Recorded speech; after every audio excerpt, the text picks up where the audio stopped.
ผิ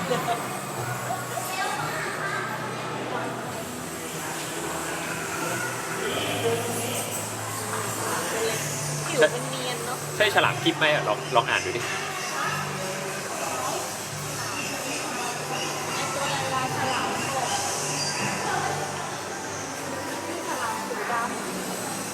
ฉลามไหมหูดำหูก็คือที่ฉลามหม้อฉลามหน้าหม้อ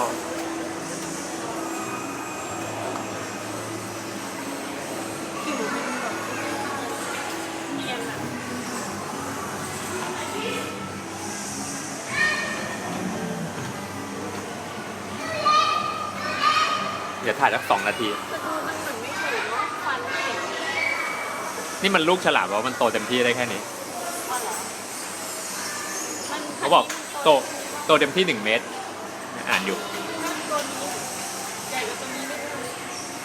ก็เต็มที่แล้วดิอย่างเงี้ยกัดคนไม่ตายดิโอ้ยแล้วเกิดมันมาเป็นฝูงก็ตาย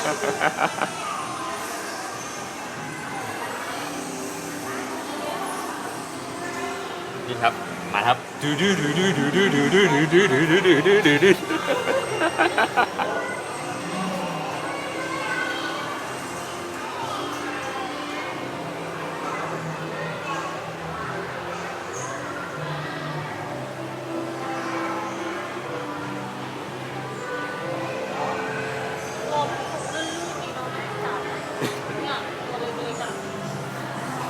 เอาไปกัดกับโชคชัยนะวนพอแล้วครับนี่เสร็จอย่างนั้นเราก็มาดูตรงอุโมงค์นะครับลอยฟ้าไปบันไดไม่เลื่อนครับ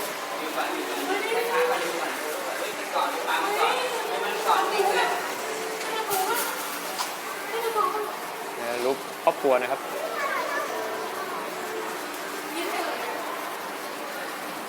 นี่ครับอันนี้อควาเรียมครับ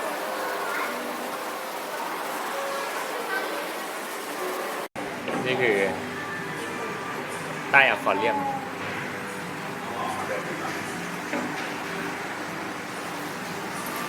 นี่คือด้านบนครับ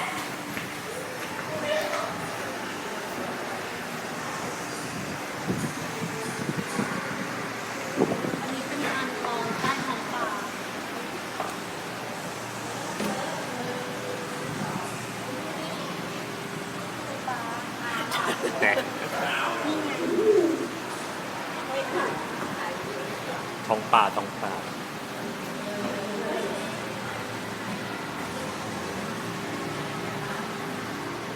ชิบ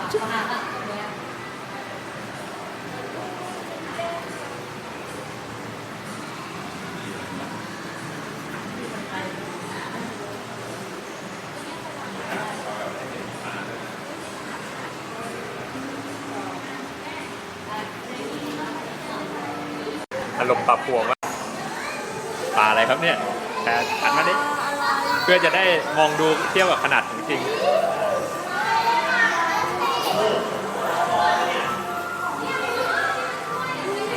เหมือนมันแก่เหมือนปลาดึกดำบรรพ์เลยและไอ้ที่ว่ายมาเมื่อกี้มันหายไปไหนหมด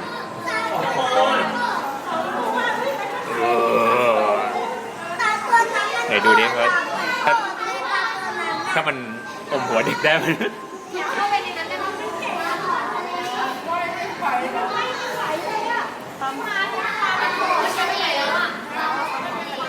ไอปลาที่มันว่ายเป็นฝูงเมื่อกี้มันหายไปไหนวะ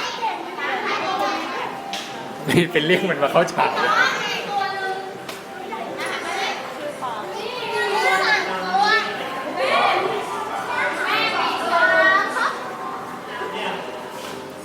อ๋ออันนี้คือแท่งเดียวกับไอ้ที่แท่งข้างบนป่ะ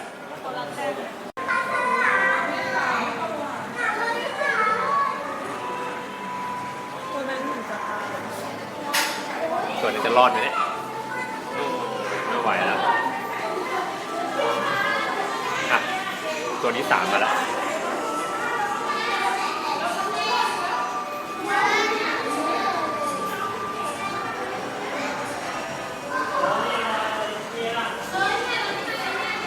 เนี่ย มาแล้ว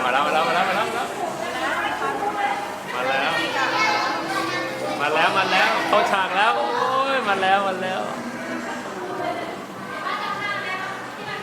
น้าตาเหมือนนักรบมากเลยใส่หน้ากาก ใส่ชุดเกราะ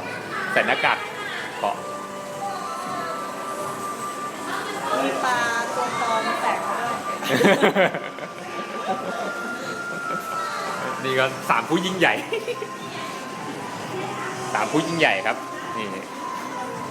ใหญ่จริงๆ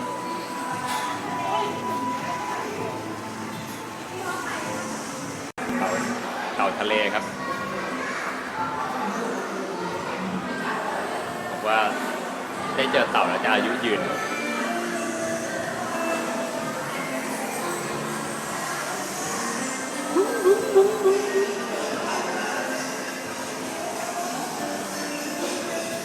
ดูเต่าพร้อมกับเพลงบรรเลงพี่เบิร์ด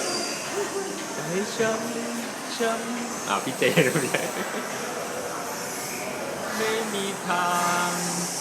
เต่าทำอะไรเต่า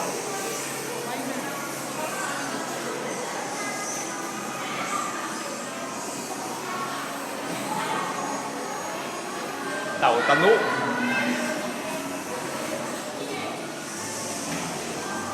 เฮ้ยเต่ากระก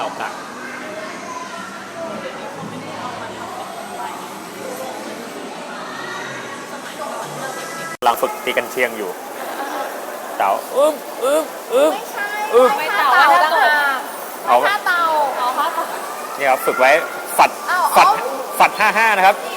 ว่ายน้ำท่าเต่าเป็นป่ะอ๋อมเป็นเต่าแต่มันจะไม่ลอยอย่างนี้นะฝัด2012โอ้โหเผื่อไว้ปีหน้าขโมยกลับบ้านนะแหกกระเป๋าช่วยมาถือไอโฟนไว้กดน้ำต้องให้อาหารกินนี่ปลาอะไรปลาโนรีปลาโนรีผีเสื้อคีบยาวโนรี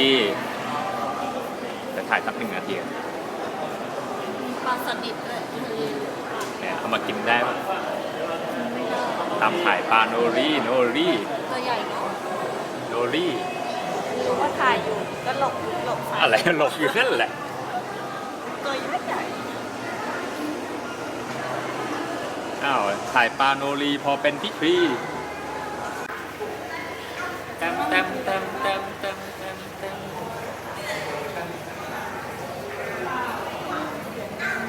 นีโม่3 ตัว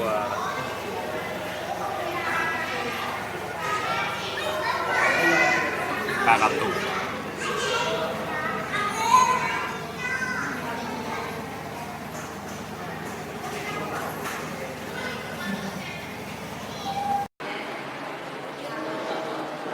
เด็กครับเด็กหันมาหน่อยครับเด็กคนนี้โอ้โห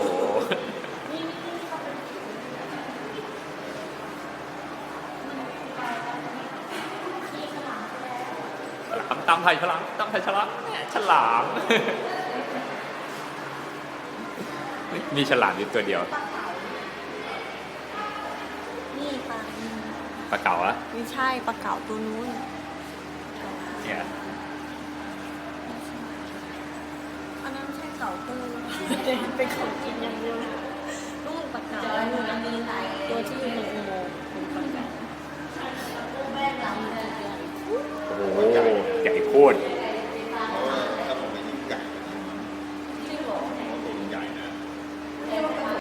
้ที่อะไรอะอควาเรียมนะระยองแล้วปลาก็เป็นแบ็คกราวด์ข้างหลังวายตอนแรกตั้งใจว่าจะมาซื้อดูเด็กใช่แล้วเราที่นี่ไหนแล้วพี่โดดูเหมือนไม่ค่อยอยากมาก็เลยพาพี่โดมาพิพิธภัณฑ์เป็นการแก้ขัดจริงๆแล้วแค่อยากกินปูมากกว่าไม่ได้ยินดีแล้วนี่ปลามังฟูปลาอยู่ข้างหลังว่ายไปว่ายมาที่เห็นอาจจะเหมือนจอทีวีแต่ไม่ใช่มันคือปลาจริงๆก็ปลารอตัวใหญ่ๆเดินมาไม่มาสักทีไม่ใช่เดินมา ตัวใหญ่ๆต้องว่ายมาสิ ไม่ใช่เดินมา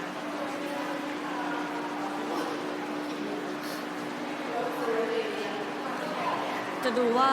หัวพี่โดกับตัวปลาไหนจะใหญ่กว่ากันโอ้โหนี่มีปลาเก๋าตัวลายๆ มาม้วนราวดอฟ1 รอบเมื่อกี้ปลาฉลามมันยังไม่โผล่มาเลยไปไหนแล้ว เมื่อกี้ที่เวลาเราถ่ายเล่นโผล่มาแวบไปแล้ว นี่ฉลามนี่ฉลาม แล้วฉลามอ้าวไม่ทันแผ่นกล้องไม่ทันดูโจ้โอเค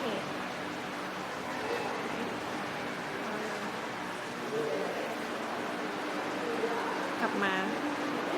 จะถ่ายนานมาก เดี๋ยวแบตหมด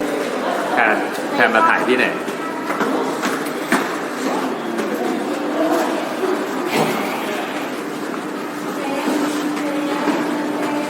เปล่า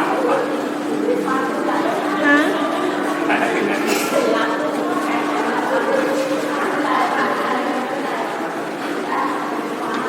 มืด เข้าไปอยู่ภายในนี้ได้ไหม ได้ มันมีที่ไหนไม่รู้ว่าที่นั่นน่ะ ที่สยามพารากอนน่ะ ที่เป็นให้อาหารปลา ที่นี่30 บาทอ่ะ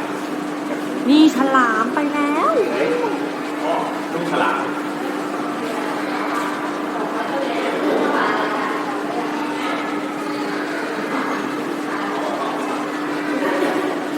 ที่ถ่ายแนวตั้ง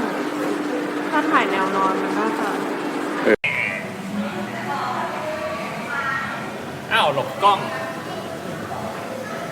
หลบทำไมอ่ะกลัวโดนกินเหรอมาดูตัวนี้ดีกว่านั่นแน่อันนี้ของนิ่งเฉยเลย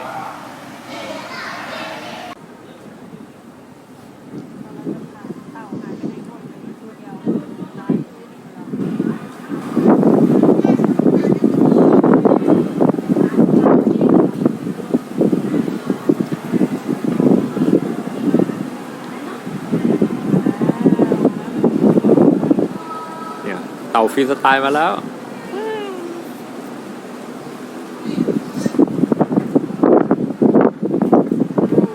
โอ้ยังกับบินขึ้นมา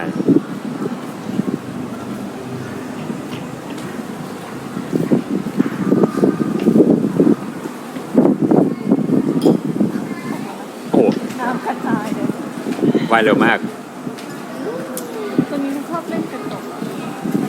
มันเห็นคนอ่ะมันเห็นตัวเองเลยลืมไปเลย